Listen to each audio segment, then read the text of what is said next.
હરે કૃષ્ણ. હરે કૃષ્ણ. હરે કૃષ્ણ. હરે કૃષ્ણ. કૃષ્ણ. હરે કૃષ્ણ પ્રભુજી. હરે કૃષ્ણ. હરે કૃષ્ણ પ્રભુજી. હરે કૃષ્ણ. સો વેલકમ, બધાને ખૂબ ખૂબ સ્વાગત કરું છું. આજ બહુ જ સરસ સમજવાનું છે, બહુ જ ધ્યાનથી સાંભળજો અને નોટ બનાવવાની જરૂર લાગે તો બનાવજો અને બુક્સ હોય તો વાંચજો અને એના ઉપર મનન કરવાથી ઘણો બધો ફાયદો થાય. તો યસ, પાર્થ પ્રભુ, નિહારિકા માતાજી, અલ્પા માતાજી, અમરીશ પ્રભુ, હરે કૃષ્ણ. 11 તમારી કેટલા દિવસ થઈ ગયા? 16 માળા ચાલુ છે. હરે કૃષ્ણ. યસ, વેલકમ અમિતાજી, બિન્નીજી, લીનાજી, દર્શનાજી, કેવલજી, કોકિલાજી, ઋષિતાજી, મીનાજી, સીમાજી, મનદીપ પ્રભુ, ગુરુનાથ પ્રભુ, જતીન પ્રભુ, જિગ્નેશ પ્રભુ. હરે કૃષ્ણ પ્રભુજી. હું ડ્રાઇવિંગ કરું છું ને, હું પછી એટલે આમ સાંભળું છું. બરોબર, 10 મિનિટમાં ઘરે પહોંચું છું. આમ તો હમણાંની થોડો ટાઈમ બિઝી રહેતો એટલે 11 માળા જેવું થાય છે છેલ્લા પહેલાથી. બાકી ગીતા જયંતિ સુધી તો 16 માળા કરેલી જ છે. હા, તો ફરીથી ચાલુ કરજો. ચાલો. હા, ચાલુ કરીશું. એટલે આમાં કેવું છે, એક વીક મારે નિયર બાય હોય છે ટ્રાવેલિંગ, એટલે એ વખતે કરી શકું છું. અને આણંદનું એવું વર્કિંગ હોય તો નથી થઈ શકતું એવું છે. જુઓ કેવી રીતે ફિટ થાય છે શેડ્યુલ, હે ને? હરે કૃષ્ણ. શ્રી શ્રી રાધા ગોવિંદના ચરણ કમળોમાં પ્રણામ કરીએ અને શરૂઆત કરીએ. રાઈટ, એમના થકી આપણને આ જ્ઞાન મળી રહ્યું છે, ચર્ચા કરવાનો મોકો મળી રહ્યો છે. હું મારી જાતને એના માટે લાયક નથી સમજતો, પણ એક જેને કહેવાય ને કે ભગવાનને ખુશ કરવાનો અથવા ભગવાનની સેવા કરવાનો એક નમ્ર પ્રયાસ કરવાનો આશય છે. બહુ સરસ. આપણે જસ્ટ એક નાનું રિકેપ છે કે જે આપણે પહેલી લહેર, જેવી રીતે સમુદ્ર હોય ને, સમુદ્રના 4 ભાગ હોય, ઉત્તર, દક્ષિણ, પૂર્વ, પશ્ચિમ. સમુદ્રમાં જે ટ્રાવેલ કર્યું હોય એને ખબર હોય તો એનો જે કેપ્ટન હોય હંમેશા ડાયરેક્શન સિલેક્ટ કરે, right? So directions are very important because every direction looks same when you are in a ocean. તો એવી રીતે આ જે પુસ્તક છે એના રૂપ ગોસ્વામી મહારાજે 4 વિભાગ પાડ્યા છે: પૂર્વ, પશ્ચિમ, ઉત્તર, દક્ષિણ. આપણે જે વિભાગ કવર કરવાનો છે એને પૂર્વ વિભાગ કહે છે. એમાં 19 ચેપ્ટર છે, 19 અધ્યાય છે, રાઈટ? એમાં જે પહેલું જે પ્રસ્તાવના અને પ્રકરણ, એ બે મળીને સામાન્ય ભક્તિ કવર કરવામાં આવે છે. તો સામાન્ય ભક્તિમાં ભક્તિના રસ વિશે સમજાવવામાં આવે છે. શ્રીલા પ્રભુપાદ જે છે આપણને ભક્તિના અમૃતનો આખો ઇતિહાસ આપે છે, એનો હેતુ શું છે એનું વર્ણન કરે છે. અને ભક્તિમય સેવાનો જે આનંદ છે એ આધ્યાત્મિક આનંદ છે. અને આપણે જો એના સાયન્સમાં, ભક્તિમય સેવાના વિજ્ઞાનમાં આપણે ટ્રેન થઈ જઈએ તો આપણને એનો જે ટેસ્ટ જે છે એ બહુ સરસ રીતે મેળવી શકાય છે. તો મંગલાચરણ અને શુદ્ધ ભક્તિ સેવાની જે વ્યાખ્યા છે એ પરિચયમાં આપે છે આપણને. અને જે એના રાઇટર છે, લેખક જે છે, એના લેખક જે છે એમના ગુરુને પ્રણામ કરે છે, વૈષ્ણવોને પ્રણામ કરે છે અને એમના આશીર્વાદ મેળવવાનો પ્રયત્ન કરે છે. આઈ એમ સોરી.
હરે કૃષ્ણ.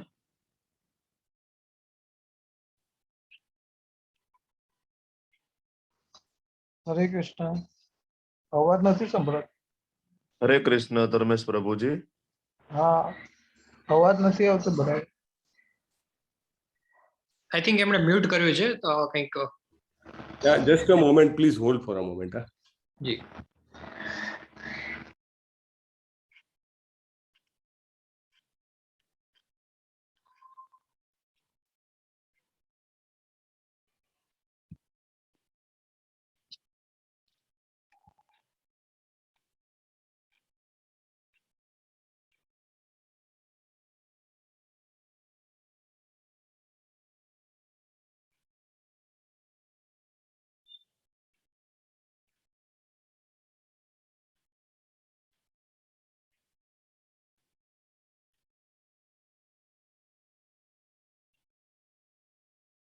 હરે કૃષ્ણ જિગ્નેશ પ્રભુ.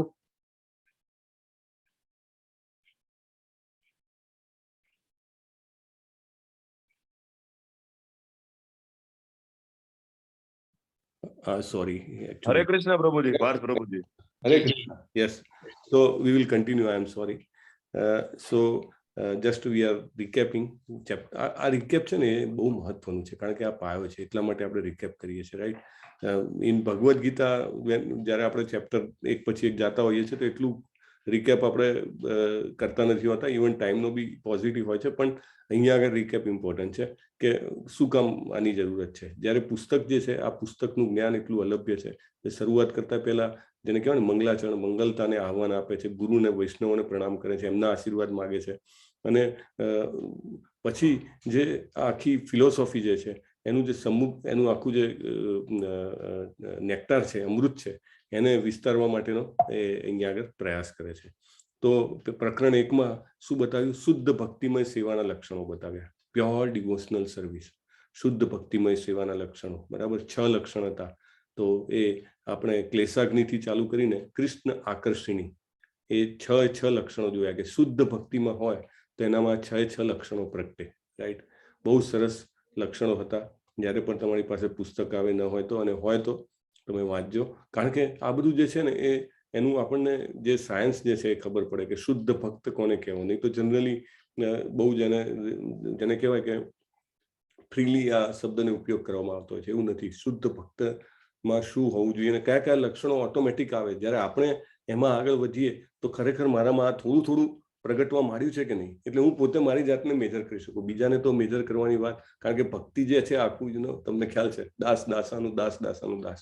એટલે પહેલી વાત તો છે કે આપણે કનિષ્ઠ ભક્તમાં એન્ટ્રી કેવી રીતે લઈ શકીએ, રાઈટ? અને એમાં હું મારી જાતને કન્ટિન્યુઅસ શેનાથી માપી શકું? તો એ એનાથી માપી શકાય. એ 6 જે લક્ષણો છે એ પ્રકરણ 1માં કવર કરવામાં આવ્યા. અને એમ કીધું એમને કે ભક્તિમય સેવા એટલી બધી ઉત્કૃષ્ટ, એટલે ટોપ મોસ્ટ અને સંતોષકારક, એટલે કે સેટિસ્ફેક્શન આપે કે કૃષ્ણની સેવામાં રોકાયેલા ભક્તોને તેમની સેવા સિવાય કાંઈ નથી જોઈતું. એટલે એકવાર એમાં રસ આવવાનો આપણને ભગવાન આપવાનો ચાલુ કરે ને આપણે પ્રયત્ન કરતા કરતા આપણને જ્યારે રસ મળવા મળે ને ત્યારે આપણને એમ થાય કે મારે બીજું કાંઈ જોઈતું જ નથી. I don't want anything. Not I mean મારી જે ઘણી બધી ખ્વાહિશ છે, હજારો ખ્વાહિશ છે, એમ કહેવાય ને, પણ જ્યારે હું ભગવાનનું ભક્તિ કરવા બેસું તો એમ થાય ના ભગવાન મારે કાંઈ નથી જોઈતું. એવી રીતે આજે હું વાંચતો હતો તો એમાં પ્રભુપાદ લખે છે કે માળા કરતા કરતા, ભગવાનનું નામ લેતા લેતા મનમાં ઈચ્છાઓ જે છે એ આવવી ન જોઈએ, કારણ કે again it's a kind of offence to the name, બરાબર? નામનો અપરાધ છે. અને પણ if at all it comes ના, તો then it gets addressed immediately. એનું એડ્રેસ થઈ જાય છે કે ભાઈ યસ, આ એવોર્ડ કરો if we are doing properly, બરાબર? તો આપણો ટ્રાય શું હોવું જોઈએ? ભક્તિમય સેવામાં આગળ વધતી વખતે મારો ટ્રાય હોવું જોઈએ ભગવાનને કહેવાય મને શુદ્ધ ભક્તિ આપો ભગવાન. તો સાચા ભક્તો હોય ને, જેમ જેમ આપણે સાચા ભક્ત બનવાનો પ્રયત્ન કરતા જઈએ એમ એમ આપણને આપણામાં આ ચેન્જ પણ દેખાય, રાઈટ? એ આગળ વધવાની નિશાની છે. That is the best thing, અને સાલોક્ય મુક્તિ પણ નહીં. એવા ભક્તો શું સાલોક્ય, સારૂપ્ય, સામીપ્ય અને સાયુજ્ય, બરાબર? 5 પ્રકારની જે મુક્તિઓ છે એમાં સાલોક્ય એટલે કે ભગવાનના ધામમાં, વૈકુંઠમાં જવાની મુક્તિ, રાઈટ? એવી પણ ભક્તો નથી માનતા. અલ્ટિમેટલી તો પછી એમ it's a highest stage, which like Chaitanya મહાપ્રભુએ કીધું છે કે મમ જન્મની સ્વરે ભવતાદ ભક્તિ અહેતુકિત્વૈ, બરાબર? એમને પણ સાલોક્ય મુક્તિ નથી માંગી. પ્રભુપાદે તો આપણા બધાને કીધું છે go back to godhead, right? એમને તો મેગેઝિન પણ ચાલુ કર્યું હતું, બેક ટુ ગોડ હેડ, ભગવત ધામમાં પાછા જાઓ એમ. દેટ્સ આપણા બધા માટે બરાબર છે, પણ શુદ્ધ ભક્ત જે છે એ સાલોક્ય મુક્તિ પણ માંગતો નથી. પછી પ્રકરણ 2 થી લઈને પ્રકરણ 16 એમાં સાધના ભક્તિ કવર કરવામાં આવી છે અને બીજી લહેર કહેવામાં આવે છે. જેવી રીતે સાગરમાં કેવી રીતે લહેરો ઉઠતી હોય, એવી રીતે એમને જેવી રીતે પૂર્વ, પશ્ચિમ, ઉત્તર, દક્ષિણ ભાગ પાડ્યા, પછી એને લહેર પ્રમાણે વહેંચ્યા. પહેલી લહેર તો એમાં પ્રસ્તાવના અને પ્રકરણ 1 કવર કર્યું. બીજી લહેર બીજા પ્રકરણથી લઈને 16મા પ્રકરણ સુધી સાધના ભક્તિ. તો એ જે લહેર છે અથવા તરંગ કહેવાય, એને 2 ભાગમાં વહેંચ્યું કે બીજાથી 14મા સુધીના પ્રકરણ, એમાં વૈધિ સાધના ભક્તિ સમજાવી કે નીતિ નિયમોનું પાલન કરીને આપણે કેવી રીતે જે છે ભક્તિમાં આગળ વધી શકીએ. અને પ્રકરણ 15 ને 16 રાગાનુગા સાધના ભક્તિ એટલે સ્વયં સ્ફુરિત સાધના ભક્તિ જેમ જેમ કરતા જઈએ વૈધિક સાધના ભક્તિ, તો એમ નીતિ નિયમોનું પાલન કરીએ, આપણે ગુરુએ આપેલા શાસ્ત્રના નીતિ નિયમોનું પાલન કરીએ તો એમ આપણી સાધના ભક્તિ થાય. ને પછી એમાંથી આપણને રાગાનુગામાં આવીએ. આપણે રાગાનુગા એટલે શું કે આપણને પ્રેમથી કરીએ, સ્વયં સ્ફુરિત, આપણને ઈચ્છા થાય કે હા ચલો ભગવાનના દર્શન કરું, ચલો ભગવાનની સરસ જેને કહેવાય કે શણગાર કરું, ભગવાનને સરસ ભોગ લગાવું. પ્રભુપાદ જે છે એ આજે એમના એક લેક્ચરમાં બી મેં સાંભળ્યું, પ્રભુપાદ યુઝ ટુ સે કે આપણા બધા જ આચાર્યો છે દે આર ગ્રેટ કુક્સ, બહુ જ જોરદાર રસોઈ બનાવી શકતા હતા ભગવાન માટે, રાઈટ. સોરી, નામાનિષ્ઠા પ્રભુ વોઝ ટેલિંગ કે દે આર ગ્રેટ કુક્સ. અને પ્રભુપાદ યુઝ ટુ ટેલ કે only lazy people don't Cook, otherwise everybody Cook. 800 લોકો જ ખાવાનું, કારણ કે ભગવાનનો માટે બનાવવામાં એટલો આનંદ હોય ને. Prabhupada at the age of 70 also he use to spend the time 3-4 hours just to cook for other devotees, just to follow the orders of his master. એમના ગુરુના આદેશના પાલન કરવા માટે કરતા હતા કે આવો સરસ હું પ્રેમથી બનાવું ભગવાન માટે, પ્રેમથી ધરાવું, અને પછી જો આ છોકરાઓ એનું ગ્રહણ કરે અસર થયા વગર એ જ નહીં, રાઈટ. સો એ જે છે રાગાનુગા એટલે ભગવાન પ્રત્યે પ્રેમ આવે, રાઈટ. અને છેલ્લે પ્રેમ ભક્તિ આવે છે, રાઈટ. પણ આ અત્યારના જે આ લહેર છે બીજી તરંગમાં આટલું કવર કરવામાં આવે છે. અને પ્રકરણ 2 સાધના ભક્તિના સિદ્ધાંતો આવે છે. એમાં 3 વર્ગોનું એમાં વર્ણન કરવામાં આવ્યું છે, રાઈટ. કે એની લાયકાત શું છે એ પણ કહેવામાં આવ્યું છે કે હંમેશા કૃષ્ણને પ્રસન્ન રાખવા માટેનું એક આકર્ષણ હોવું જોઈએ. સાધના ભક્તિમાં પહેલું પગથિયું મૂકવા માટેની પણ લાયકાત શું છે કે આપણે કૃષ્ણને ખુશ કરવા માટે, પ્રસન્ન કરવા માટે કાર્ય કરીએ, રાઈટ.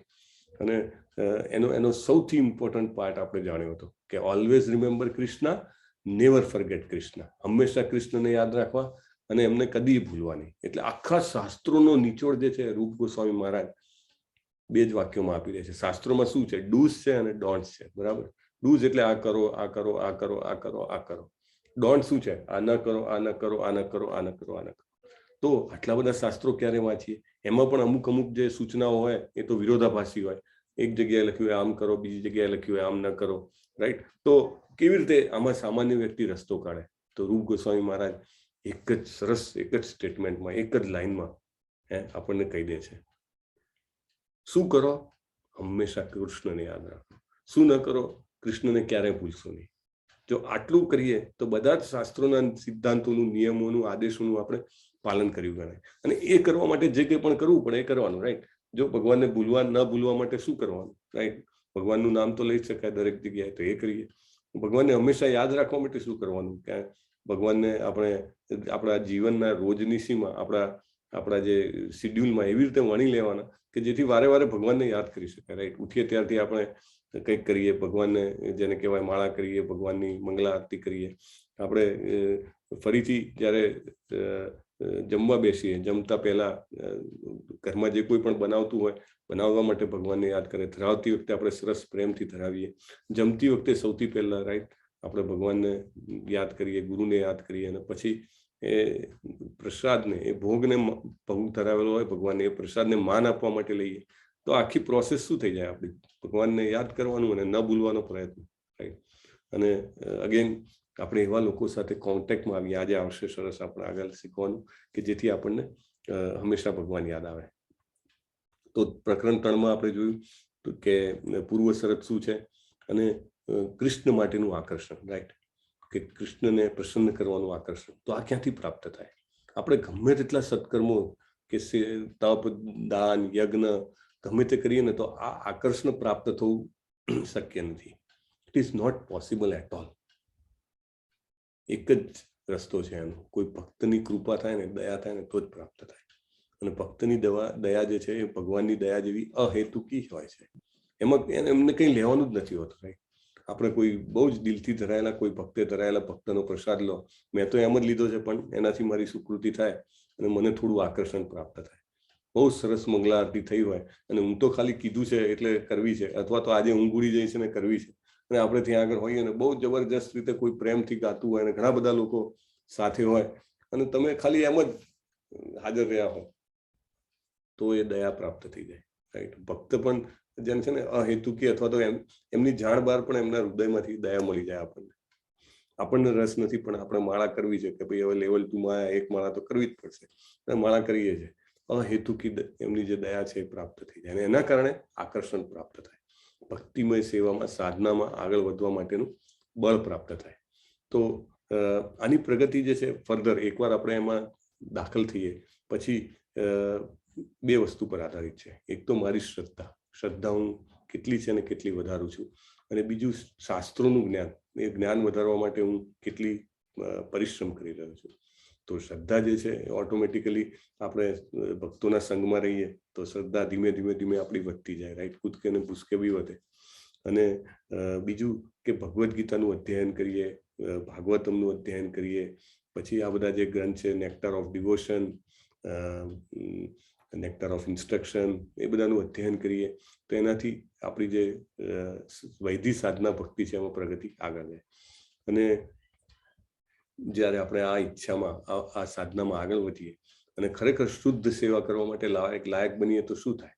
ત્યારે એક તો હું શરીર નથી, હું આત્મા છું, એકદમ મારા મનમાં દ્રઢ થઈ જાય. આ બહુ મોટી વાત છે. આપણને ખબર છે બધાને, આપણે ભગવદ્ ગીતાના ક્લાસ ભર્યા છે, તમે બધાએ વાંચ્યું પણ હશે, તમે ક્વિઝ પણ ભરી છે, એટલે ઓટોમેટિકલી મનમાં તો છે જ કે હું શરીર નથી, આત્મા છું. પણ ખરેખર અંદર જેને કહેવાય ને કે આપણા ચેતનામાં પ્રસરી જાય કે હું શરીર નથી, આત્મા છું.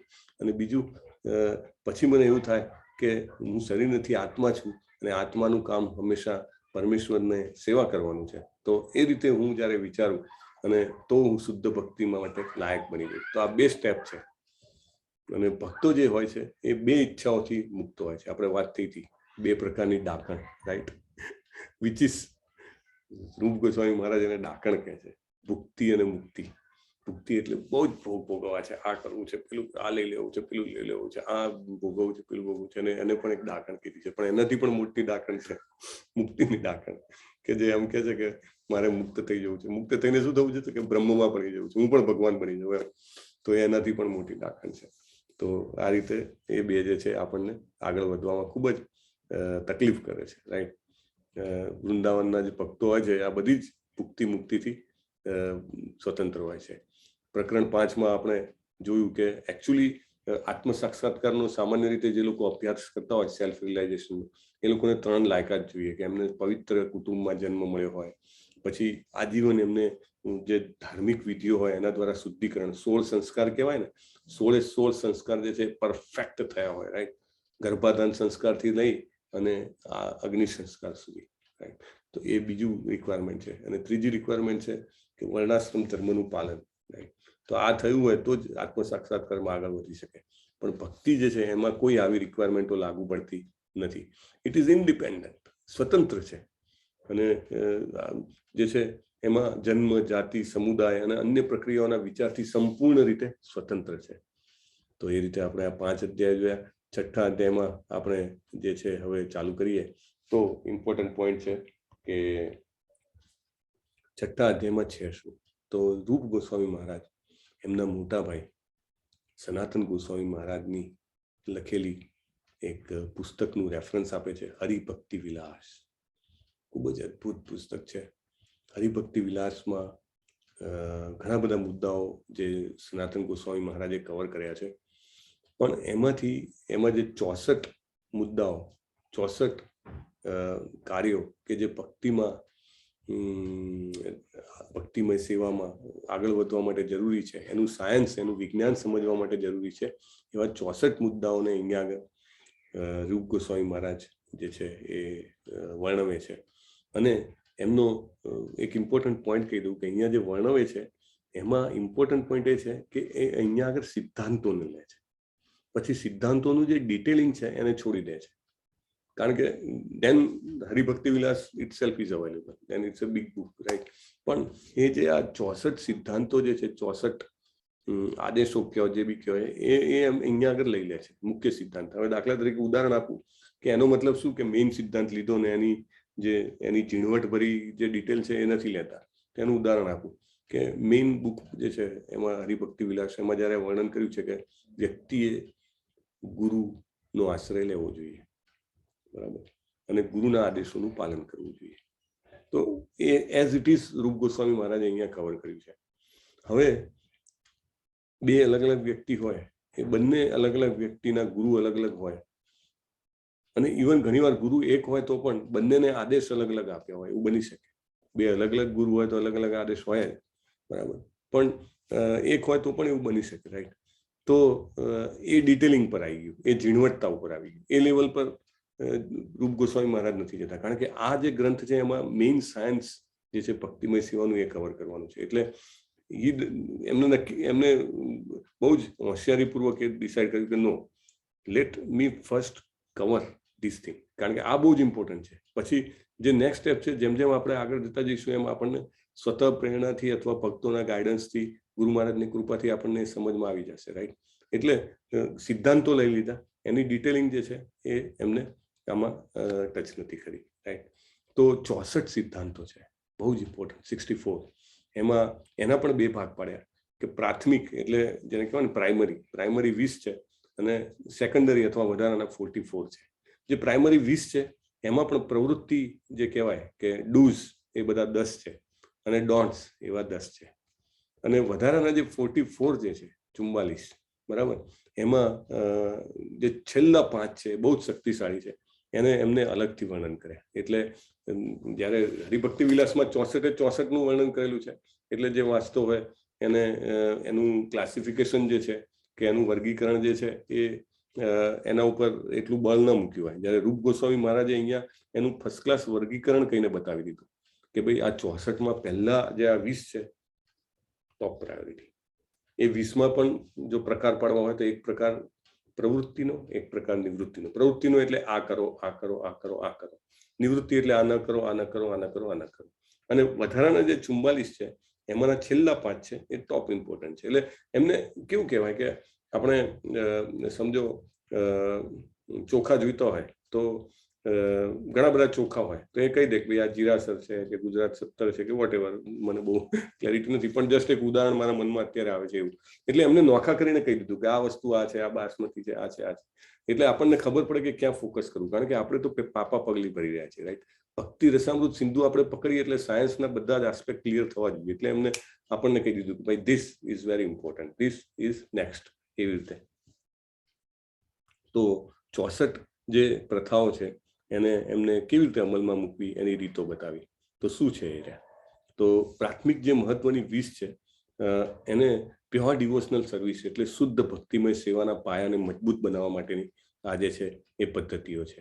અને એ આવશ્યક કેમ છે? કારણ કે એમાં ગુરુ જે છે સાધનાની બધી વસ્તુઓનો પરિચય આપે છે, અને એમની અંડરમાં આપણને ગાઈડન્સ મળે છે. એટલે એવું કહેવાય કે આ 64માં થી જો પહેલી 3 ન કરે વ્યક્તિ તો બાકી 61ને આપણે સમજવી, એને જીવનમાં ઉતારવી અને એનો ઉપયોગ કરવો કૃષ્ણજીના ચરણ કમળને પ્રત્યે ભક્તિ વિકાસ કરવા માટે એ શક્ય નથી. એટલે પહેલી 3 બહુ જ ઇમ્પોર્ટન્ટ છે, રાઈટ. પછી 11 થી 20 જે છે એ નિવૃત્તિ છે કે ભાઈ નિવૃત્તિ મીન્સ કે આ ન કરો. જો એ કરશું તો આપણો ભક્તિનો જે પાયો છે એને ડેમેજ થશે, રાઈટ.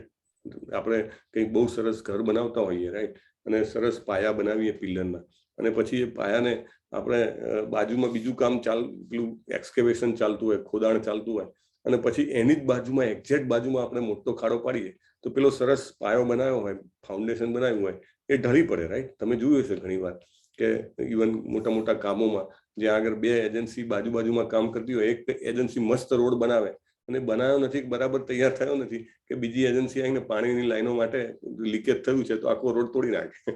બે વચ્ચે કોઈ કોર્ડિનેશન જ ના હોય, રાઈટ.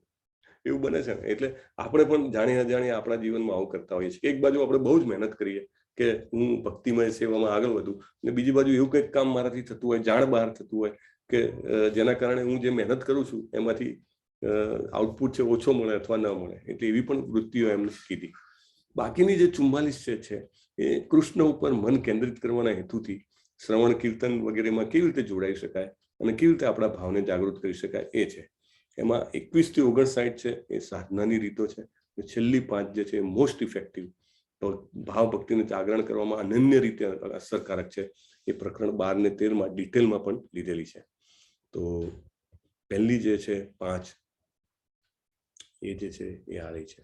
સૌથી પહેલી ગુરુનો સ્વીકાર કરવો. The most important point. પહેલું પગથિયું એવું કહેવાય. ઘણા બધા વર્ષોથી હું તો સાધના કરતો હોઉં, બરાબર, મને એમ કે હું તો પ્રોફાઉન્ડ સાધના કરું છું, મેં આટલું બધું મારું રીડિંગ છે, આટલું બધું મારું હિયરિંગ છે, બરાબર, ઘણું બધું છે. પણ રૂપ ગોસ્વામી મહારાજ લખે છે કે શરૂઆત ક્યાંથી થાય છે? શરૂઆત ગુરુને સ્વીકારવાથી થાય છે. The most important point. ગુરુને સ્વીકારવા એટલે ગુરુને સ્વીકારવાની પ્રક્રિયા એ બાયડાયરેક્શનલ પ્રોસેસ છે. બાયડાયરેક્શનલ પ્રોસેસ એટલે બંને તરફ થતી આપલે છે. બંને તરફ થતી આપલે કેવી રીતે? કે ગુરુને સ્વીકારીએ આપણે અને પછી ગુરુ આપણને પણ, રાઈટ, ઇમ્પોર્ટન્ટ પોઈન્ટ એ છે. જ્યારે ગુરુ શિષ્યનો સંબંધ ક્યારે બંધાય? ઘણા બધા લોકો એવા છે કે જે લોકો એમાં માને છે કે જેને કહેવાય કે ઋત્વિક પદ્ધતિ. ઋત્વિક પદ્ધતિ એટલે શું? જસ્ટ શોર્ટમાં ટચ કરી લઈશું, મુદ્દો આવ્યો છે એટલા માટે. ઋત્વિક પદ્ધતિ એટલે લોકો એવું માને કે ભાઈ જે મેઇન વ્યક્તિ હતા કે જેમને ફાઉન્ડેશન નાખ્યો, એ વ્યક્તિ ગુજરી ગયા પછી પણ એ જ ગુરુ પદે રહે. તો એ જે પદ્ધતિ છે એમાં બાયડાયરેક્શનલ પ્રોસેસ નથી. બાયડાયરેક્શનલ પ્રોસેસ કેમ નથી? કે તમે સ્વીકારી લો છો કે મારા ગુરુ છે, પણ ગુરુએ તમને સ્વીકાર્યા એની ખબર નથી પડતી, રાઈટ? એટલે એ ઇમ્પોર્ટન્ટ છે કે ગુરુ પણ તમને સ્વીકારે, રાઈટ? અને ત્યારે આપણો ગુરુ શિષ્યનો સંબંધ બંધાય. So first step in spiritual life, પહેલું પગલું આધ્યાત્મિક જીવનનું ગુરુને સ્વીકારવા. બીજું પગલું ગુરુને સ્વીકારવા એટલે શું? એકચ્યુઅલી એનો શબ્દ જે છે ને એને આશ્રય કહેવામાં આવે છે, અથવા ઇંગ્લિશમાં શેલ્ટર કહેવામાં આવે છે. ઇસ્કોનમાં જેને પણ દીક્ષા લીધી હોય કે લેવાના હોય એ બધાને ખબર હશે કે પહેલું ફોર્મ ભરવાનું આવે શેલ્ટરનું આવે, આશ્રયનું આવે. કે હું 1 માળા કરીશ એવું એક શેલ્ટર આપણે ફોર્મ આવે, નામ ભરવાનું. આ વખતે તો ઘણા બધા નસીબદાર લોકો હતા કે જે માયાપુર યાત્રામાં આવ્યા હતા. એમને ઓન ધ સ્પોટ, ત્યાં આગળ તમે વિડીયો પણ જોયો હોય, એનો વિડીયો યુટ્યુબ પર છે. આ દીક્ષાની આખી સેરેમની હતી એનો. તો એમાં ઘણા બધા લોકોએ 3 ભાગ પડી ગયા હતા. એક ભાગ શેલ્ટર વાળાનો હતો, એક ભાગ દીક્ષા વાળાનો હતો, અને ત્રીજો ભાગ હતો એ આશ્રય, ગુરુ આશ્રય, ગુરુ દીક્ષા, અને વચ્ચે પણ એક સ્ટેટ છે aspiring. Yes, thank you very much. Aspire એટલે એક ભાગ એવો કે જે 1 માળા કરે છે એટલે એમને શરૂઆત વાળો હતો, તો શેલ્ટર લીધું એમને. બીજા જે 16 માળા કરે છે પણ થોડાક સમયથી જ કરે છે એટલે એમને એસ્પાયરિંગ ડિવોટી. અને ત્રીજા કે જે ઘણા સમયથી કરે છે અને બીજી બધી જે ક્રાઇટેરિયા છે એમાં સોરી પ્રભુજી, એસ્પાયર માટે 1 માળા અને શેલ્ટર લે પછી 16 માળા હોય છે. હા, okay, thank you very much. Thank you for correcting. Yes, aspire is 1 and shelter is 16, right? I will also check and confirm, પણ I think it is like that. તો એ જે છે પહેલું પગલું શું છે કે ગુરુનો શેલ્ટર લેવું, એમને એમના આશ્રયમાં જવું. એટલે આશ્રયમાં આપણે જ્યારે જઈએ તો આપણે જે છે કે ધીમે ધીમે આપણને ગાઈડ કરે દીક્ષા લેવા માટે. અને જ્યારે દીક્ષા લઈએ ત્યારે બીજું પગલું ભર્યું ગણાય. દીક્ષા લઈએ તો ઇનિશિયેશનમાં there are vows એટલે વ્રત આપે ગુરુ આપણને કે ભાઈ તમારે આ 4 નિયમોનું પાલન કરવાનું. માંસાહાર ન કરવું, નશો ન કરવો, જુગાર ન રમવું, વ્યભિચાર ના કરવું. આ 4 નિયમ આપે અને 16 માળા કરવી. This is basic thing. Jayaprakash Swami Maharaj એના ઉપરાંત પણ આપણને એક કમિટમેન્ટ લેવાનું કહે છે કે શ્રીલા પ્રભુપાદનું મિશન જે છે એ ફેલાવવા માટે હું મારી બધી જ મદદ ગુરુ મહારાજને કરીશ.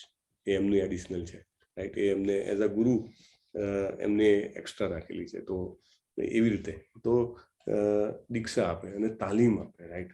ટ્રેનિંગ કે કેમ કરવાનું, કેવી રીતે જવાનું, આગળ કેમ કરવાનું.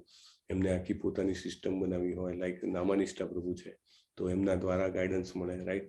સો એ તાલીમ મળે. અને ત્રીજું જે છે કે શ્રદ્ધા સાથે પાલન કરવાનું. એમની સાથે જે પણ આપણે નક્કી કર્યું હોય, જે પણ આપણે વ્રત લીધા હોય એને ડિસિપ્લિનરી ફોલો કરવાના, બરાબર? એકદમ નિયમ સાથે પાલન કરવાના, શ્રદ્ધા સાથે કરવાના. શ્રદ્ધા હોવી જોઈએ કે ગુરુ મહારાજને મેં વચન આપ્યું છે, હું કરું છું અને મને ખૂબ શ્રદ્ધા છે. ગુરુ મહારાજ જે છે એ સાક્ષાત ભગવાનના રિપ્રેઝેન્ટેટિવ છે, રાઈટ? પછી ગુરુ હેઠળ આચાર્યોને અનુસરવાના. બધા આચાર્યો જે છે એમનું જે ગાઈડન્સ છે એમના દ્વારા મને ઇન્ક્વાયરી, પૂછપરછ કરવાની, રાઈટ? તદ્વિધિ પ્રણિપાતેન પરિપ્રશ્નેન સેવ્યા ઉપદેક્ષંતિ તે જ્ઞાનમ જ્ઞાનીનમ તત્વદક્ષિણા, રાઈટ.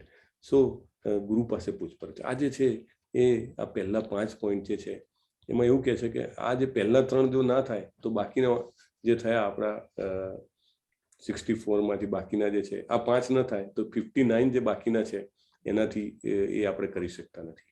એટલે તમને બધાને આમાં પ્રોત્સાહન આપવાનો મારો પ્રયત્ન છે કે જે કોઈ પણ આધ્યાત્મિક રીતે ભક્તિ યોગના માર્ગમાં આગળ વધવા માટે જેને રસ હોય અને કૃષ્ણમાં ભક્તિ હોય તો જરૂર એક આપણા જીવનમાં ટાર્ગેટ બનાવવું જોઈએ કે મારે દીક્ષા લેવી છે, રાઈટ. કારણ કે શરૂઆત જ આધ્યાત્મિક જીવનની આ 5 પગથિયાથી થાય છે. So it is very very very very important to target કે મારે દીક્ષા લેવી છે, મારે ગુરુ બનાવવા છે, રાઈટ. અને દીક્ષાની સાથે ધીમે ધીમે મારી જે સાધના છે આગળ વધારવી છે. પછીના જે પોઈન્ટ છે કે કૃષ્ણ માટે કંઈ પણ ત્યાગી દો. અગર વચ્ચે કંઈ નડતું હોય, દાખલા તરીકે એક સામાન્ય ઉદાહરણ છે કે મોટાભાગે આપણે બધા જે છે એ કર્મીની કેટેગરીમાં આવીએ છીએ. આપણે બધા બહુ જ જેને કે આપણને એટલું બધું આપણું કામ હોય, દરેક વ્યક્તિ એટલા બધા બિઝી હોય કે જેનાથી સમય ન નીકળી શકતો હોય, રાઈટ. આપણને સમય 16 માળા કરવાનો ન મળે, આપણને સમય સવારે વહેલા ઉઠવાનો ન મળે, આપણને પુસ્તક વાંચવાનો સમય ન મળે, તો પછી શું કરવાનું? Then there is no meaning to life, બરાબર. જીવન શેના માટે છે? મનુષ્ય જીવન અથવા તો બ્રહ્મ જિજ્ઞાસા. તો એના તો એવું જે કંઈ પણ વચ્ચે આવતું હોય, દાખલા તરીકે નામાનિષ્ઠા પ્રભુ કે if you are working more than 10 hours then you are a big karmi, you know. પ્રયાસશ્ચ, Rupa Goswami Maharaj nectar of instruction જે તમે ભણી ગયા એમાં કીધું હતું અત્યાહાર પ્રયાસશ્ચ પ્રજલ્પો નિયમ આગ્રહ કીધું હતું ને, એમાં પણ આવ્યું હતું જે 6 વસ્તુઓ ભક્તિમાં આગળ વધવા માટે અંતરાય રૂપ છે એમાં છે પ્રયાસશ્ચ, ઓવર એન્ડ્યોરિંગ. એનું ઇંગ્લિશ આપ્યું છે ઓવર એન્ડ્યોરિંગ. એટલે જે જરૂર હોય ખાવા પીવા માટે, જીવનમાં જીવવા માટે એટલું તો મળી જ જવાનું છે. ભગવાન કીડીને કણ હાથીને મણ આપે જ છે. એનાથી વધારે જ્યારે આપણે પ્રયત્ન કરીએ છીએ ત્યારે ભક્તિને ઇફેક્ટ થાય છે. એટલે in case if something is impediment, કંઈક આપણને આગળ વધવા માટે રોકતું હોય તો then we should think about it અને we should try to avoid it. એને ત્યાગવાનો પ્રયત્ન કરવાનો, ધીરે ધીરે ટાર્ગેટ બનાવવાનો, રાઈટ. બીજું ધામમાં રહેવું, બરાબર. ભગવાનના ધામમાં રહેવું. પ્રભુપાદ લખે છે આટલા બધા ધામ છે, માયાપુર ધામ છે, વૃંદાવન ધામ છે, મથુરાપુરી ધામ છે, આટલા બધા દ્વારિકા ધામ છે, બધા ધામ છે. અને ન બને તો મંદિરમાં રહેવું, રાઈટ. અને ભગવાનની જેમ બને એમ નજીક રહેવું. ઘરમાં પણ એક સરસ જગ્યા હોય જ્યાં આગળ તમને એમ લાગે કે ભગવાન મારા સાક્ષાત અહીંયા છે, રાઈટ. આ ધામ છે મારું. માત્ર જરૂર હોય એટલું સ્વીકારવું, રાઈટ. જરૂર હોય એટલું સ્વીકારવું એટલે એનો મતલબ શું કે આપણે આપણી જરૂરિયાત કરતાં ઘણું બધું વધારે સ્વીકારતા હોઈએ છીએ, રાઈટ. અત્યારે તો જેટલું આવે એટલું લક્ષ્મીજી આવો ને કે ચાંદલો કરવા આવે તો મોં ધોવા કેમ જવાનું, રાઈટ. પણ જેટલી જરૂરી હોય એટલું લઈએ, પછી એના માટે વધારે ઓવર એન્ડ્યોર ન કરીએ તો ભક્તિમાં આગળ વધી શકાય. અધરવાઇઝ તો there is no end, there is no end. મને મારી પાસે આટલા કરોડ છે, મને બીજા આટલા કરોડ આવે તો પણ હા આવવા દો ને, કે શું વાંધો છે? એના માટે મારે બીજા 3 કલાક કામ કરવું પડશે, હું તૈયાર છું, રાઈટ. રેટ રેસ જેને કહેવાય ને કે સમાજમાં આપણી ઉંદેડાની દોડ ચાલે છે, રાઈટ. એટલે જરૂર હોય એટલું સ્વીકારીએ તો આગળ વધાય. આપણે 18 દિવસમાં પેલા પારધીની વાત થઈ હતી, રાઈટ. મુરગારીને પણ નારદજીએ આદેશ આપ્યો હતો આવશે ઘણું બધું તારી પાસે, પણ તારે લેવાનું, તારા કુટુંબમાં 2 જણા છો, 2 જણાને જોઈએ એટલું જ લેવાનું, બાકી તારે રાખવાનું નહીં, રાઈટ. પછી નૃગ રાજાની વાર્તા આવી હતી. નૃગ રાજાની વાર્તામાં પણ જ્યારે પેલા બ્રાહ્મણની એક ગાયના બદલામાં રાજા બીજી હજારો ગાય આપવા તૈયાર થાય છે તો પણ એ ના પાડે છે, રાઈટ. કે મારે જેટલી જરૂર હતી એ મેં લઈ લીધી, એનાથી વધારે હું કશું ના લઉં. બહુ જ ઇમ્પોર્ટન્ટ છે ભક્તિમાં આગળ વધવા. 9મું એકાદશીના વ્રતનું પાલન કરવું. જો મોસ્ટ ઇમ્પોર્ટન્ટ પોઈન્ટ છે. આપણને એમ લાગે ક્યાં લખ્યું છે, આપણે લેવલ 1માં કે અધરવાઇઝ આ વાત નથી કરતા, બરાબર. આપણે જ્યારે આ બુક આવે, પર્ટિક્યુલરલી જ્યારે રૂપ ગોસ્વામી જે છે, જેને શ્રીલા પ્રભુપાદે અધ્યક્ષ કયા છે, રાઈટ. એમની અધ્યક્ષતામાં કૃષ્ણ કોન્શિયસની ચળવળ ચાલે છે. એમનો આદેશ છે, ટોપ 10માં આવે છે આદેશ, એકાદશી કરવી. એવું કહો કે તમે આમ જેને કહેવાય ને કે પહેલા શરૂઆતમાં તો ખબર ના પડતી હોય ને કરો ને તો પણ એનું એટલું બધું મહત્વ છે. અને આમાં તમે વાંચો તો, અને 10મું તુલસીની પૂજા કરવી, સાધના ચાર્ટમાં આપણે આવે છે, બરાબર. શું કામ મૂક્યું છે આપણે? રૂપ ગોસ્વામી મહારાજે કીધું છે. ઇટ ઇઝ ટુ ઓસ્પિશિયસ અને આપણને ખેંચી જાય છે ભગવાનની ભક્તિ તરફ. જેના પણ ઘરમાં આજ સુધી ના હોય, જરૂર તુલસીનો ક્યારો વાવી દો. રાઈટ. કશું વિચાર કરવાનો જરૂર નથી. ચોક્કસ વાવવું જોઈએ, ચોક્કસ રોજ એને પાણી અર્પવું જોઈએ, ચોક્કસ પ્રણામ કરવા જોઈએ, શક્ય હોય તો પ્રદક્ષિણા કરવી જોઈએ. યાનિકાની ચ પાપાની બ્રહ્મ હત્યાદિકાની ચ તાની તાની પ્રણશ્યંતિ પ્રદક્ષિણ પદે પદે. એક એક ડગલું ભરીએ તુલસીની આજુબાજુ તો બ્રહ્મ હત્યા જેવા પાપો નાશ થતા જાય છે. એટલું બધું એનું મહત્વ છે, રાઈટ. તુલસી આરતીમાં ગવાતું જ હોય છે. સો આ 10 છે મોસ્ટ ઇમ્પોર્ટન્ટ છે. એટલે આપણે જો જીવનમાં એક તો ગુરુ દીક્ષા લેવાનું, આપણે જેને કહેવાય કે આપણો એ રાખવો જોઈએ ટાર્ગેટ કે ચલો હું હવે માળા કરવાનું ચાલુ કરીશ, ધીમે ધીમે હું વધારીને હું આટલા ટાઈમમાં, સમજો 6 મહિનામાં, 2 મહિનામાં, 1 મહિનામાં હું 16 માળા ચાલુ કરી દઈશ અને પછી આટલા સમયમાં હું ગુરુ દીક્ષા લઈશ, બરાબર. એવો ટાર્ગેટ હોવો જોઈએ. બીજું કે જેટલું જરૂરી હોય એટલું સ્વીકારવું, કારણ કે ઓવર એન્ડ્યોરિંગ આ સમાજમાં દેખાદેખી એટલી છે આપણે તો અહીંયા આગળ, રાઈટ. એટલે એનાથી બચવું બહુ જ મુશ્કેલ છે કે કેવી રીતે વધારે સમય નીકળે આપણે કૃષ્ણજી માટે, એવો પ્રયત્ન કરવો. ત્રીજું એકાદશીનું વ્રત કરવું વિથઆઉટ ફેલ, રાઈટ. અને ચોથું તુલસીની પૂજા કરવી. એટલે આ તો મોસ્ટ ઇમ્પોર્ટન્ટ છે. આ 10ને મેં કોન્સાઇઝ કરીને 4માં તમને કીધા છે. હવે ના કરો, શું ના કરવાનું, 10 વસ્તુ નહીં કરવાની. એમાં સૌથી important, the most important, class છે ને લગભગ હજી બીજો અડધો કલાક ચાલશે. હા, so please bare with me, અને થોડુંક પ્લાન કરવું હોય તો કરી શકો છો. બિન ભક્તો સાથેની સંગત, મોસ્ટ ઇમ્પોર્ટન્ટ પોઈન્ટ. પહેલો પોઈન્ટ ન કરવામાં સૌથી પહેલું. આના ઉપર ઘણું બધું લખ્યું છે. પ્રભુપાદે ચૈતન્ય મહાપ્રભુને એક ગૃહસ્થ ભક્તે પૂછ્યું હતું કે કૃષ્ણ ભક્ત કોને કહેવાય, અથવા કૃષ્ણ ભક્તિ કરવા માટે શું કરવું. ચૈતન્ય મહાપ્રભુએ કીધું કે અભક્તોનો સંગ ના કરવો. એમના મોંમાંથી સ્પોન્ટેનિયસલી પેલાનો પ્રશ્ન પૂરો થાય ને પહેલા તો એમના મોંમાંથી જવાબ આવી ગયો. એ કેટલો ડેન્જર છે ને એ આપણે જયારે અનુભવ કરીએ ને ત્યારે જ ખબર પડે. એટલે ઇટ્સ વેરી ઇમ્પોર્ટન્ટ કે કોના સંગતમાં આવીએ છીએ, કોની પાસે સમય પસાર કરીએ છીએ, કેટલું કોનું સાંભળીએ છીએ, રાઈટ, કોનું અનુકરણ કરીએ છીએ, રાઈટ, અને કોને આપણે પણ વાતો કરીએ છીએ. It's very very important. બિન ભક્તો સાથેની સંગત જે છે એ ન કરવું, એવું બોલ્ડમાં પહેલું સ્ટેટમેન્ટ આપેલું છે. ન કરવામાં સૌથી પહેલું, રાઈટ. પછી રસહીન સૂચના, ઓકે, એનું ફર્ધર આગળમાં હું તમને એક્સપ્લેન કરીશ. પછી ઘણા બધા લોકો જે છે આમાં માનતા હોય છે મોંઘા મંદિરો બનાવવા.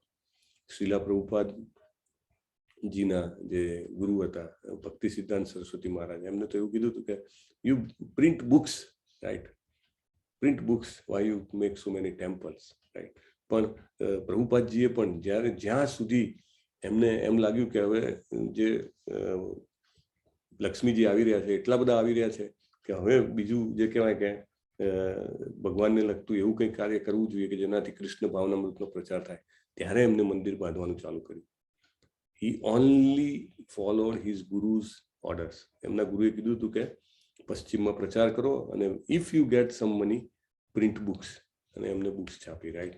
અને બુક્સના વિતરણમાં એટલું બધું જેને કહેવાય કે લક્ષ્મીજી આવ્યા તો એના કારણથી પછી એમને મંદિર ચાલુ કર્યા બનાવવાના. 108 મંદિર એમને જતા પહેલા જ બનાવી દીધા, રાઈટ. અત્યારે તો હજારો મંદિરો છે ઇસ્કોનના.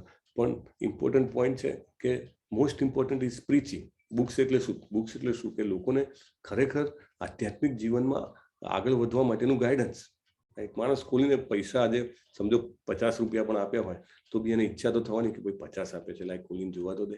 ને જ્યારે વાંચે તો એના ચેતનામાં પરિવર્તન આવે, રાઈટ. એને એમ થાય કે ના, મનુષ્ય જીવન તો શેના માટે છે, ખાલી કૂતરા ગધેડાની જેમ જીવવા માટે નથી, રાઈટ. તો એટલે પ્રચાર બહુ મહત્વનો છે. ઇસ્કોનના જે મંદિરો હોય છે ત્યાં આગળ સૌથી ઇમ્પોર્ટન્ટ ફોકસ શું કરવામાં આવે છે? પ્રીચિંગ, પ્રચાર, કે લોકોને બચાવવા માટે કે માયા જે છે એનો ફેલાવો ચારે બાજુ છે. નામાનિષ્ઠા પ્રભુ સમજાવે કે મંદિરના સર્કલની બહાર જ તમે જાઓ તો આખા સિટીમાં કે આખા ટાઉનમાં કે આખા ગામમાં ખૂબ માયા પ્રસરેલી હોય. એટલે મંદિરમાંથી જે હોય લોકો શું કરે? ભક્તો બોમ્બ નાખે માયા ઉપર, રાઈટ. આ બધા જે પુસ્તકો જે છે બોમ્બ છે, પ્રચાર જે છે બોમ્બ છે, સંકીર્તન છે, હરે કૃષ્ણ એ બોમ્બ છે. એટલે માયા ઉપર હુમલા કરવાના મંદિરમાં રહી, રાઈટ. બીજા લોકોને બોલાવીને એમને ક્લાસ આપે તો ધીરે ધીરે છે માયા સામે લડાઈ જે છે એ ચાલુ થાય છે. તો ઇસ્કોનના મંદિરો પાછળનું સૌથી મોટું કારણ એ જ હોય છે કે સૌથી ફોકસ આચા વિગ્રહની સેવા તો છે જ સ્વાભાવિક, પણ સેકન્ડલી કે પ્રીચિંગ, એ બહુ ઇમ્પોર્ટન્ટ પોઈન્ટ છે, એ કરવામાં આવે છે. આ જે ઇસ્કોન શ્રી શ્રી રાધા ગોવિંદા મંદિર છે આપણું મંગલુરુનું, 20 વર્ષથી ત્યાં ડુપ્લેક્સ બંગલોમાં છે, બરાબર, 20 વર્ષ થઈ ગયા, સ્ટીલ દે આર ધેર, બરાબર. ખૂબ પ્રચાર, ત્યાંની કોલેજો, ત્યાં આગળ મેંગ્લોર ઇઝ એકેડેમિક ટાઉન, તમને ખ્યાલ હશે, લગભગ બધી જ મોટી મોટી કોલેજીસ ને બધું ત્યાં આગળ છે. તો નામાનિષ્ઠા પ્રભુ 20 વર્ષથી કોલેજોમાં અને સ્કૂલોમાં જઈને પ્રચાર કરતા. એમનો વિડીયો જુઓ, ઇન્ટ્રો વિડીયોમાં તો એ જ બધું દેખાય, કારણ કે ધેટ ઇઝ મોસ્ટ ઇમ્પોર્ટન્ટ. હવે 20 વર્ષ પછી, દાખલા તરીકે છેલ્લા જૂનથી જ્યારે ચાલુ કર્યું, ગયા વર્ષથી 18 days, અને ત્યારે સામેથી ભક્તોએ એવું કીધું કે residential courses are really going to be more effective, અને એ સામેથી એમને કીધું કે ભાઈ અમે જે છે કન્ટ્રીબ્યુટ કરશું, તમે બનાવો. ત્યારે એમને વિચારવું પડે, નહીં તો on his on he did not, because clearly લખેલું છે અહીંયા. પ્રભુપાદે પણ મંદિર બનાવવાનું ક્યારે ચાલુ કર્યું? વેન લક્ષ્મીજી વોઝ ઓવરફ્લોઈંગ, એમ લાગ્યું કે નહીં, હવે કંઈક કન્ક્રીટ કરીએ કે જેનાથી વધારે પ્રચાર થાય, તો દેન હી સ્ટાર્ટેડ બિલ્ડિંગ ટેમ્પલ્સ. પછી પુસ્તકોનું વાંચન. પુસ્તકોનું વાંચન કેમ ના પાડી છે અહીંયા? કારણ કે આડા અવળા આપણે એટલા પુસ્તકો વાંચીએ છીએ ને, ટોટલ મિસગાઈડ થઈ જવાય. તમે જ્યાં જુઓ ત્યાં ફલાણું પુસ્તક, ટીકનું પુસ્તક, આ પુસ્તક, તે પુસ્તક, જાત જાતના પુસ્તકો વાંચીએ, અને એના કારણે આપણો ટાઈમ પણ જાય, આપણી કોન્શિયસનેસ પણ જાય. એમ નોવેલ્સ, રાઈટ, જાત જાતની નોવેલ્સ લોકો વાંચતા હોય છે, right. So many fictions, that is so famous right now કે every CEO has a fiction book, right. તો વાય? પ્રભુપાદ એવું કહે છે કે રૂપ ગોસ્વામી મહારાજે જે કીધું છે એમાં 4થા નંબરે આડાવડા પુસ્તકો ના વાંચો, ભગવદ્ ગીતા વાંચો, ભાગવતમ 18 ખંડ છે સાહેબ, આવડા મોટા મોટા. વાંચવાનું ચાલુ કરીએ તો એમ થાય કે આ 1 વર્ષમાં પતશે કે નહીં, રાઈટ. એ વાંચવાનું. ભક્તિ રસામૃત સિંધુ વાંચવાનું. પ્રભુપાદ લખે છે અંદર કે આ બધા તમને મેં આપ્યા છે મુખ્ય, તમે એ વાંચો, બસ. That should be our aim and goal. આડું અવળું કંઈ બી કેટલું બધું આવે, બાજુમાં મૂકી દેવાનું. અને આજકાલ તો એક ખતરનાક બીજી વસ્તુ છે, શું? WhatsApp, right. ગમે તેટલું ફોરવર્ડ, નીચે કોણે લખ્યું છે, એનો સોર્સ શું છે, કાંઈ નહીં. બહુ સારું લાગે છે, ભલાઈ કરો, બુરાઈ ન કરો, ફોરવર્ડ, નો શાસ્ત્ર રેફરન્સ. તો ઇમ્પોર્ટન્ટ છે કે આડું ઊળું વાંચવું નહીં, સામાન્ય લોક વ્યવહારની અવગણના ન કરવી. એટલે આપણને જે બી જવાબદારી આપી હોય, કુદરતી રીતે આપણા કર્મોના કારણે જે કંઈ પણ જવાબદારી આપી હોય, ઓફિસ તમે હો, બિઝનેસ કરતા હો, તમારા કુટુંબની જવાબદારી, એની અવગણના નહીં કરવી. જો આ પણ ના કરવામાં આવ્યું છે, that has to be done. Most important. અર્જુનને કેમ યુદ્ધ છોડીને ભાગી ન જવા માટે ભગવાને કીધું? નહીં જવાનું. સામાન્ય લોક વ્યવહાર છે, તારો ક્ષત્રિય છે, તું તારે લડવાનું છે.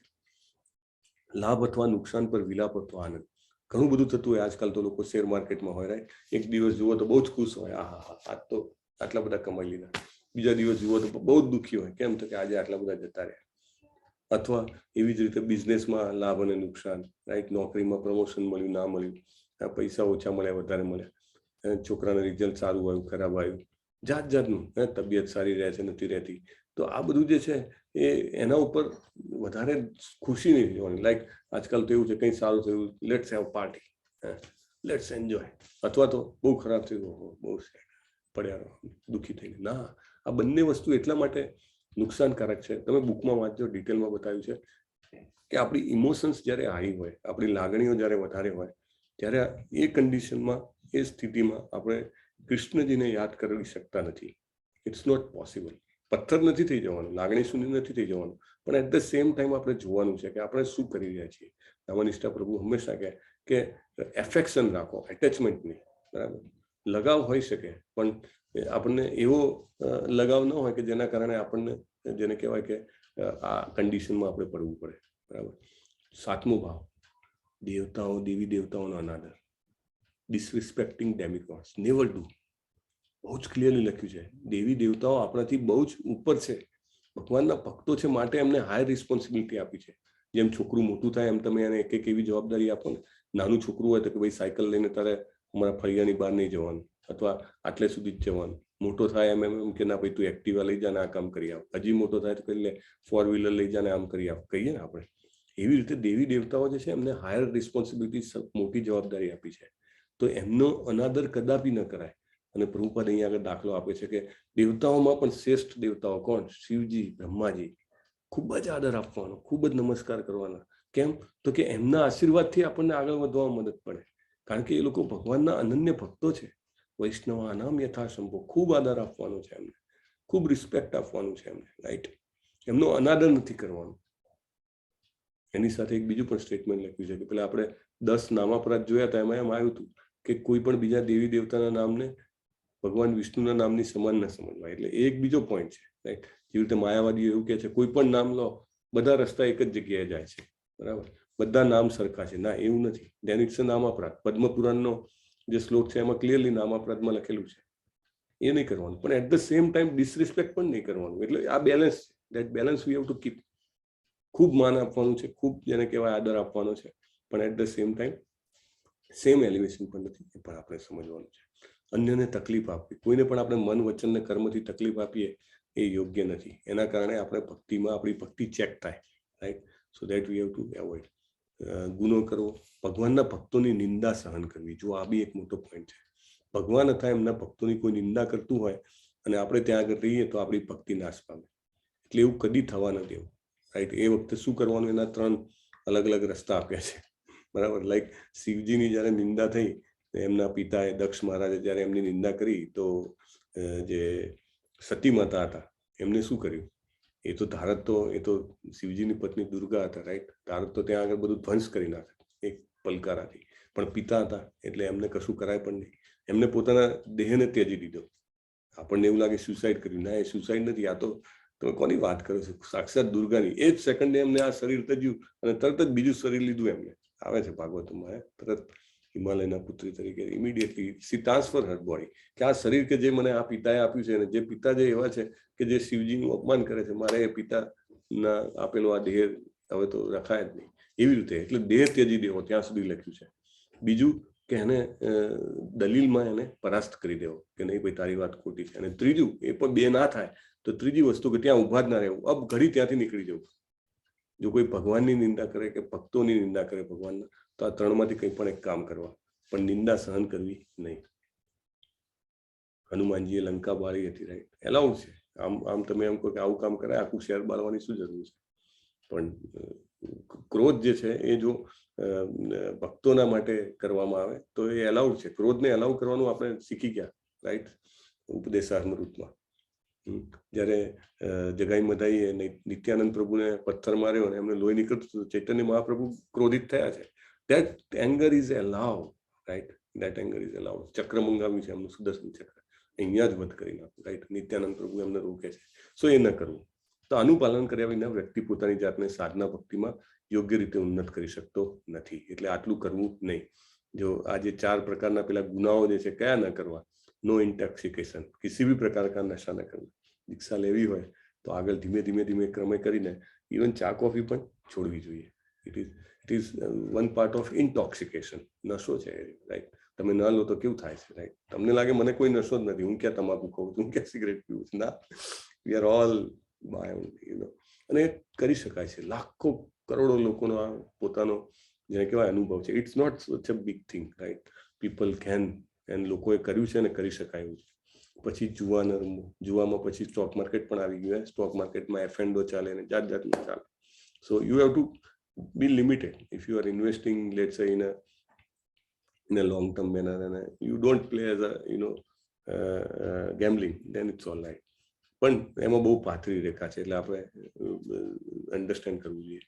માંસાહાર ન કરવું, કારણ કે એમાં દયા જતી રહે છે. માંસાહાર કરે તો એમાં શું થાય, બેસિકલી એક જીવને મારવામાં મને દયા નથી આવતી, તો દેટ ઇઝ નોટ રાઈટ. ભક્તિ માર્ગમાં આગળ વધવું હોય તો આપણે તો દરેક જીવ પ્રત્યે દયા દાખવવાની છે. તો આ કેમ દયા ના આવે. અને ચોથું, અવૈધ સંબંધ વ્યભિચાર ન કરવું.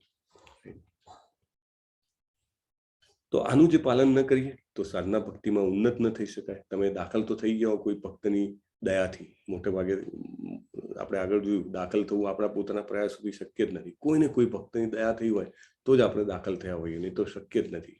તો હું એ રીતે દાખલ તો થઈ ગયો, પણ આગળ વધવા માટે આ 64 પ્રવૃત્તિઓ જે છે એનું આપણે ધ્યાન રાખવું જોઈએ. રૂપ ગોસ્વામી મહારાજ જે છે એવું કહે છે, જો આ બધું ના કરે તો શું થાય.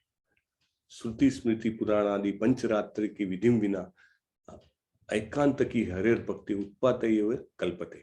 એટલે જો આ બધું ન કરીએ તો શું છે, ખાલી ઉત્પાત કરીએ છીએ આપણે ખાલી દેખાવ કરીએ છીએ, પણ સાચી પ્રગતિ થતી નથી. હવે 7મા પ્રકરણમાં આવીએ. 7મા પ્રકરણમાં ભક્તિના સિદ્ધાંતો અંગેના પુરાવો આપવામાં આવ્યા છે કે શા માટે આધ્યાત્મિક ગુરુનો સ્વીકાર કરવો બહુ જરૂરી છે. તો સૌથી મહત્વપૂર્ણ કેમ છે કે આધ્યાત્મિક ગુરુ આપણને બતાવે છે કે આગળ કેવી રીતે વધવું, બીજી બધી જે ડિસિપ્લિન્સ છે એને કેવી રીતે આગળ ચલાવવી. રાઈટ, ઇટ્સ અ પ્રોસેસ જે છે ને કે આપણે એમાંથી પસાર થઈએ તો આપણને ખબર પડે કે શું ગુરુ કરે છે આપણા માટે. અદ્ભુત છે એ વસ્તુ. રાઈટ, બીજું કે એના માટેના ઘણા બધા પુરાવાઓ છે, એ તમે બુક વાંચજો. ભાગવતમના 11મા ખંડના 3જા અધ્યાયના 21મા શ્લોકનો રેફરન્સ આપેલો છે. સાચા આધ્યાત્મિક ગુરુ કોણ હોય એ પણ જાણવું જરૂરી છે. આપણે પહેલા લેવલ 1માં આપણે જાણતા હતા તો પરંપરામાં આવવા જોઈએ. રાઈટ, પોતાનું સમગ્ર જીવન આપણે સમર્પિત હોવું જોઈએ. અહીંયા આગળ એનું રૂપ ગોસ્વામી મહારાજ વધારે સાયન્ટિફિકલી, ટેકનિકલી અને ક્લેરિફાય કરે છે કે આપણે 3 અધિકારી જોયા ને, એમાં જે ઉત્તમ અધિકારી હોય ને એ ગુરુ બનવા જોઈએ, એને ગુરુ બનાવી શકાય. હી શુડ બી ઉત્તમ અધિકારી. રાઈટ, અને 6 પ્રકારની ઇન્દ્રિયોના સંતોષને નિયંત્રિત કરી શકે.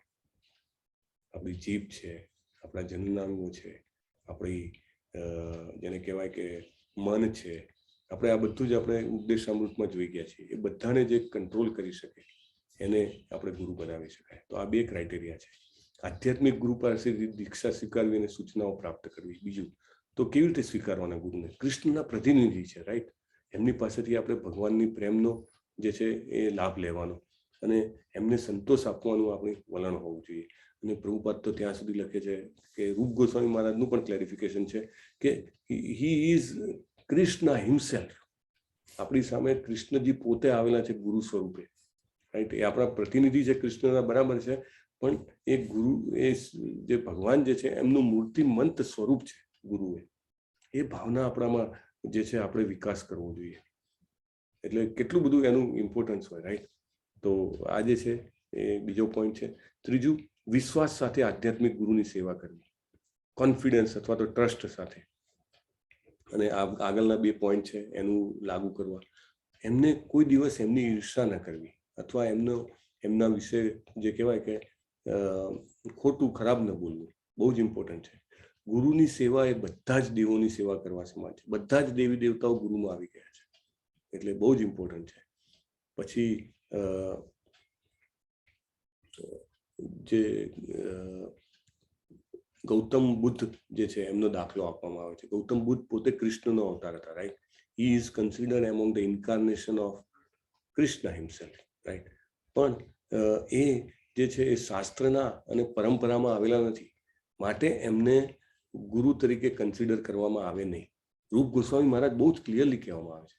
ઇવન જે ગૌતમ બુદ્ધના અનુયાયીઓ છે એવું કહે છે કે જે ગૌતમ બુદ્ધના શિષ્યો છે એમનામાં પણ ખૂબ ભક્તિ હતી. કોના પ્રત્યે હતી? ગૌતમ બુદ્ધ પ્રત્યે હતી. ગૌતમ બુદ્ધ ભગવાનનો અવતાર હતા, માટે આ શિષ્યોએ પણ જે કર્યો, ભાવ કર્યો, એને પણ ભક્તિ કહી શકાય. રૂપ ગોસ્વામી મહારાજ ચોખ્ખી ના પાડે છે. It is not called devotional service. કેમ? એને ભક્તિ કેમ ના કહેવાય? કારણ કે જે ગૌતમ બુદ્ધ હતા એમને બહુ જ ક્લિયરલી એક તો પરંપરામાં નથી આવ્યા અને શાસ્ત્રોને એમને નકાર્યા છે.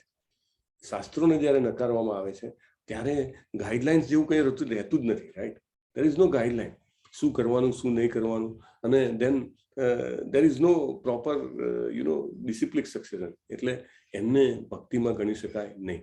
જ્યાં સુધી આપણે Bhagavatam, Bhagavad Gita, nectar of devotion, nectar of instruction, આ બધું જે છે એને આપણે વાંચીએ, એને અનુસરવાનો પ્રયત્ન કરીએ, ત્યારે આપણે સંતોના પગલે ચાલ્યા કહેવાય. તમે જુઓ, તમે જેમ જેમ ઉપદેશામૃત વાંચશો, તમે તમારા જીવનમાં ઉતારવાનો પ્રયત્ન કરશો, તો આપણને ચોક્કસ રૂપ ગોસ્વામી મહારાજ જાણે ગાઈડ કરી રહ્યા હોય ને એવું લાગે, જરૂર લાગે. પ્રભુપાદ પણ લખે છે. રાઈટ, આ ભક્તિ સમૃદ્ધ સિંધુ આપણે સમજીએ છીએ ને, સાક્ષાત રૂપ ગોસ્વામી મહારાજ જાણે કે આપણને હાજરી આપીને આપણે બધાને ગાઈડ કરી રહ્યા હોય ને એવો આપણને અનુભવ થાય.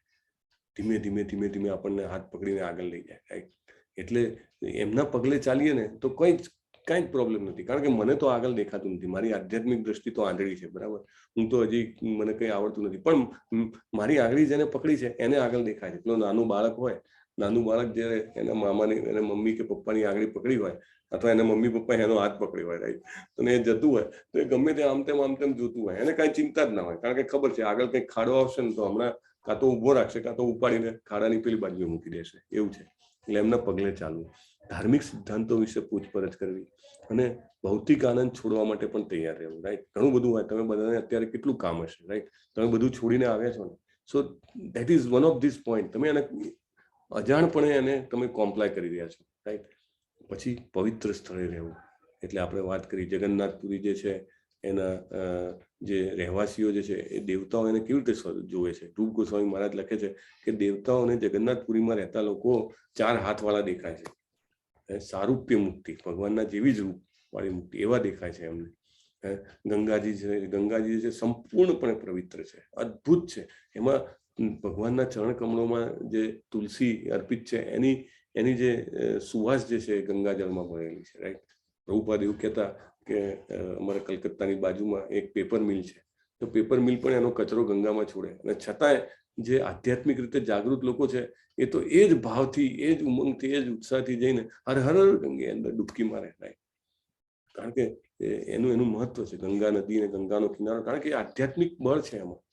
તો દ્વારિકા નગરી એવું અંદર લખે છે, તમે વાંચજો કે દાખલા તરીકે કોઈ 6 મહિના, 3 મહિના, 1 મહિનો, ઇવન 15 રાત્રિ પણ દ્વારિકામાં રહ્યું હોય તો એને વૈકુંઠવાસ નિશ્ચિત છે. બહુ સરસ રૂપ ગોસ્વામી મહારાજ લખે છે. મથુરા નગરીની 84 કોષ એના વિશે લખે છે.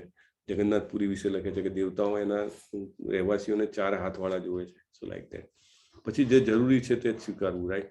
કારણ કે આપણે બધાને અત્યારે તો એવો ટાઈમ છે ને કે મને 8 કલાક શું 16 કલાક કામ કરાવો પણ મને પૈસા આપો, રાઈટ. પણ અહીંયા આગળ બહુ ઇમ્પોર્ટન્ટ કીધું છે, જો એમ કરશું તો હું આગળ નહીં વધી શકું. એટલે જરૂરિયાત માટે જેટલું જરૂરી હોય અને જેટલું કૃષ્ણને યાદ રાખી શકું, એમની વધારે સેવા કરી શકું, એટલું જ મારે સ્વીકારવાનું, બરાબર.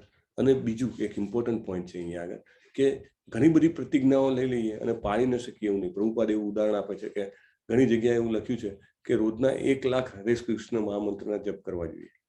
તો કે 1 લાખ મહામંત્ર થઈ શકે કે?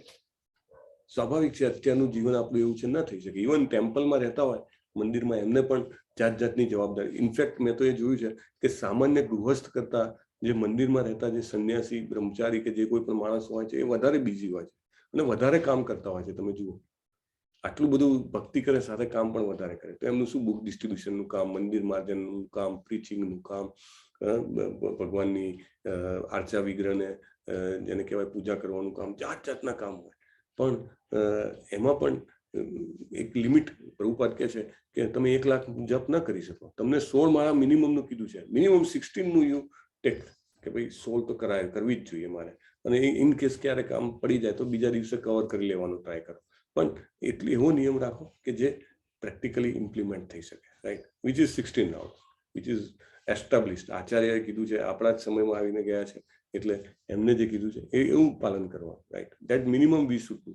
એકાદશીનો ઉપવાસ અને વડના વૃક્ષને આદરે આપણે જોઈ લીધું. બિનભક્તોની વ્યાખ્યા આપી છે અહીંયા આગળ. બિનભક્તો એટલે શું? તો બિનભક્તોમાં 3 કેટેગરી છે. એક તો નાસ્તિક, કે જે ભગવાનમાં માનતા જ નથી, કે બાકી બધું બરાબર છે પણ ભગવાન જેવી કોઈ વસ્તુ નથી.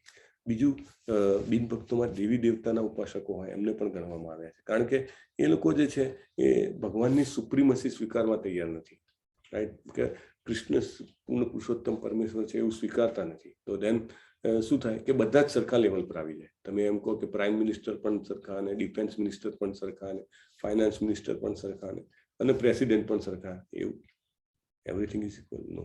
ઘરમાં એક નાનું બાળક હોય, સમજો 3 બાળકો હોય, અને એમના માતા પિતા હોય, દાદા દાદી હોય, તમે એમ કહો કે આ બધા સરખા. Is it like that? No ના. One person has to type. બધે જ કોઈ પણ જગ્યાએ લઈ લો. કીડીઓ હોય તો કીડીઓમાં પણ એક કીડી એવી હોય કે જે મધર એન્ટ, એનું બધા ફોલો કરતા હોય. મધમાખીમાં પણ એક મધમાખી એવી હોય જેને ક્વીન બી કહેવામાં આવે, રાઈટ, રાણી મધમાખી. આખું ઝુંડ હોય એને ફોલો કરતું હોય. એવી રીતે દેવી દેવતાઓ બી છે. There is one, there has to be. નહીં તો થાય જ નહીં. It is not possible. મોટા મોટા ઓર્ગેનાઇઝેશન હોય, એમાં CEO MD એક હોય, right. Political organisation, family, business organisation, ક્યાંય પણ જાઓ. ઇવન છોકરાઓ રમતા હોય ને તો બી તમે જોજો, 10 છોકરાઓ રમતા હોય તો એમાં generally 1 person will be kind of dominating. Others follow them. That's how the system is.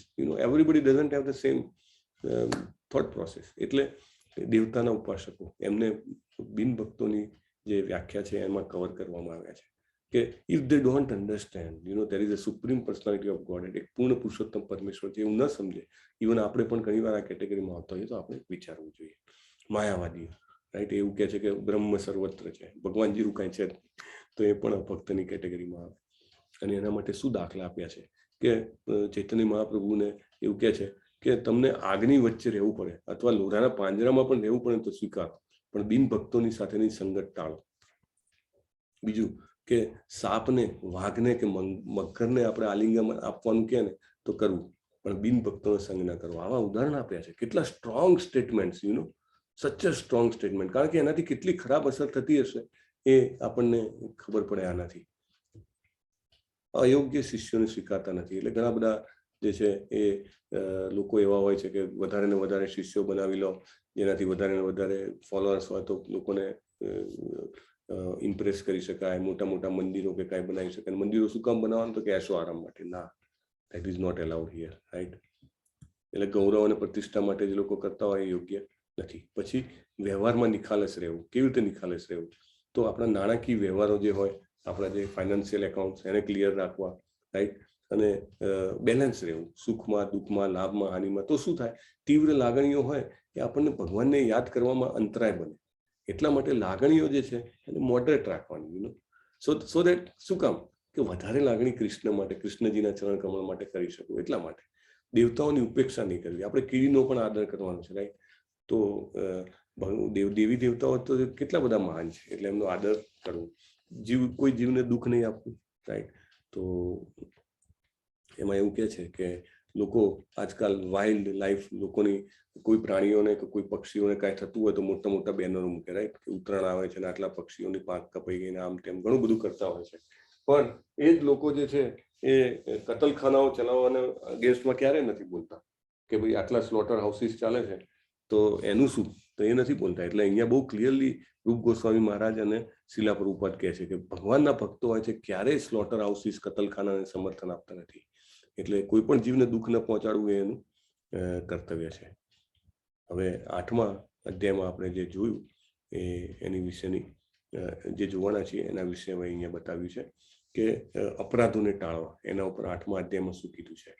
તો કૃષ્ણજી ઉપર મન સ્થિર કરીએ એ આપણી સત્વ સાધના છે. અને એમનું મહત્વ ઘટાડીને મનથી એમનાથી દૂર લઈ જઈએ એ અપરાધ છે. અપરાધની સામાન્ય વ્યાખ્યા. નહીં તો ક્રિમિનલ ઓફેન્સીસ બધા ઘણા બધા હોય કે કોઈના પૈસા લઈ લીધા અને કોઈને હાર્મ કરીને, કોઈને કંઈ પણ બોલ્યા ને. No, this offences are what? Spiritual offences. આધ્યાત્મિક અપરાધ કોને કહેવાય? કે કૃષ્ણથી જ મનને દૂર લઈ જાય એ અપરાધમાં આવે, રાઈટ. તો એમાં પણ પ્રકાર પડ્યા છે, સેવા અપરાધ અને નામ અપરાધ. તો સેવા અપરાધ છે એ નામ અપરાધ કરતા થોડા ઓછા ગંભીર છે, કારણ કે નામ, પવિત્ર નામમાં ખૂબ શક્તિ છે. એટલે આપણી માનસિકતાને સુધારે. જેમ જેમ આપણે વધારે નામ લઈએ એમ એમ આપણા જે છે આપણી કોન્શિયસનેસમાં પ્યોરિટી આવતી જાય, આપણી ચેતનામાં શુદ્ધિ આવતી જાય. પણ એનો મતલબ એવો નહીં કે જાણી જોઈને કરવાના, બરાબર. જાણી જોઈને દેવતાઓને અવગણવાના, એવું નહીં કરવાનું, બરાબર. અને એમાં સૂચિ પણ આપી છે 32 અને 29 એવી રીતે. વૈદિક સાહિત્યમાંથી 32, વરાહ પુરાણમાંથી 29.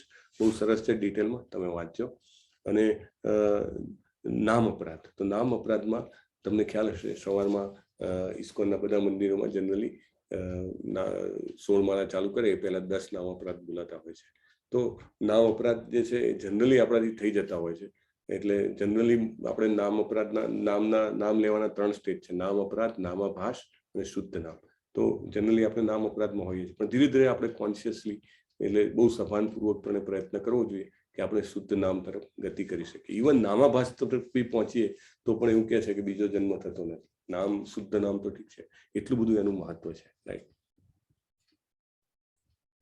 તો આ 6, 7, 8 ના રિકેપ છે. So with that we have completed 6, 7 and 8. Let me know. Can we start 9 and 10? જો તમને એવું લાગતું હોય તો we can start, or we can then take tomorrow. It will take around 15 minutes. Hare Krishna.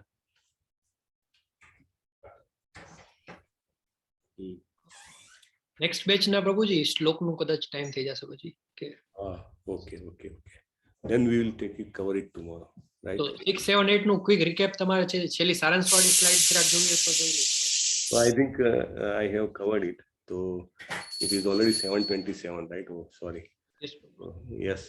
So we will cover it tomorrow. Yes, thank you very much. Amrish પ્રભુ book બતાવે છે. હરી બોલ. હરી બોલ સર, મળી ગયું સર.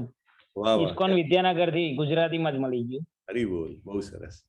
સો બધાને જેવી રીતે આપણને ગઈ વખતે નૈના કોકિલા માતાજીએ બતાવી હતી, ત્યાં આગળ કેનેડાની લાઇબ્રેરીમાં, જેની પણ પાસે ન હોય. યસ, પાર્થ પ્રભુ ઓલ્સો. અને બધાને એક બીજી સૂચના છે કે આવતા રવિવારે ઉપદેશામૃત અને ઈશોપનિષદ ઉપરની ક્વિઝ રાખવાની ઈચ્છા છે આપણી, બરાબર?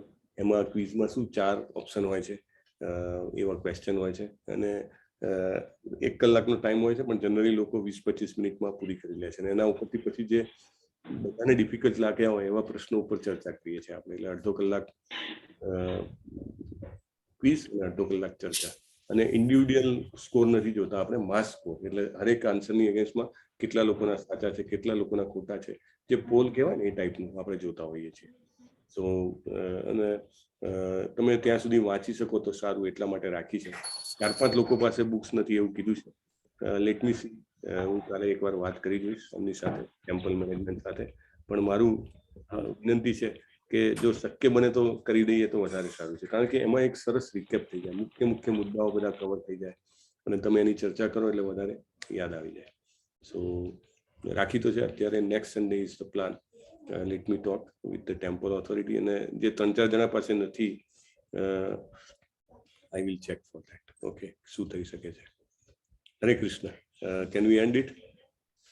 વાંછા કલ્પતરુભ્યશ્ચ કૃપા સિંધુભ્યૈવ ચ પતિતાનાં પાવનેભ્યો વૈષ્ણવેભ્યો નમો નમઃ. અનંત કોટિ વૈષ્ણવવૃંદ કી જય. શીલા પ્રભુપાદ કી જય. વેક્ટર ઓફ ડિવોશન ગ્રંથ કી જય. જય. હરે કૃષ્ણ હરે કૃષ્ણ કૃષ્ણ હરે હરે હરે હરે રામ રામ હરે હરે હરે હરે કૃષ્ણ.